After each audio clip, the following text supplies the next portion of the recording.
দেখুন ভাই, নোয়াখালী বনাম সিলেট কি চলতেছে, অ্যাকশন চলতেছে, অ্যাকশন।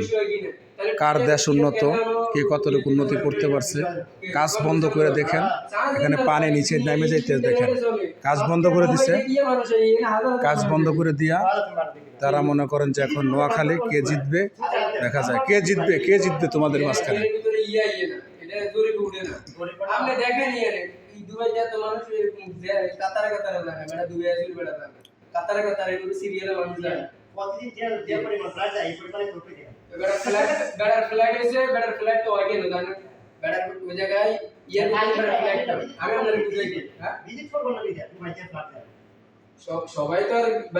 ভাই দুবাই তো 3 মিনিটের মাথায় একটা করে ফ্লাইট নেবে, আপনি এই বিষয়ে কি বলবেন?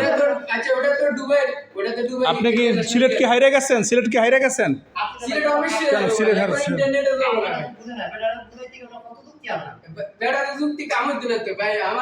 আপনার নোয়াখালী জিতছে? অবশ্যই নোয়াখালী জিতবে। এটা ইন্টারনেটের যুগ। এবারে ইন্টারনেটে চার্জ দেন, নোয়াখালী নাম্বার 1 এ আছে। হ্যাঁ, নোয়াখালী নাম্বার 1 টা অবশ্যই নাম্বার 1 টা। আপনি বাইরে বের হন, কাজটা বন্ধ করুন। তোমরা কাজ বন্ধ করে কেন এভাবে করতেছো ভাই? এটা বিদেশের বাড়ি, কেন কাজ বন্ধ করছো? আমার সিলেটের আমার মনে করেন নোয়াখালী বলে হইল না। এখন আমি তো আমি বানাইছি না, আপনি বানাইছেন, পানি করতে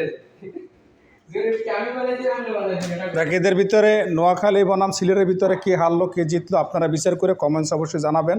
কে হারলো গেল দেখেন, এখন কাজ শুরু হয়ে গেছে, এখন কাজ করতেছে তিনি। নোয়াখালী কাজ করতেছে, সিলেট কি করতেছে?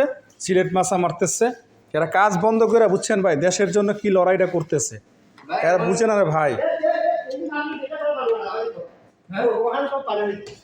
তাই নাকি? মানে নোয়াখালী জিতানোর জন্য পানি থুয়া মনে করে একবারে জিতে গেছে। ঠিক আছে।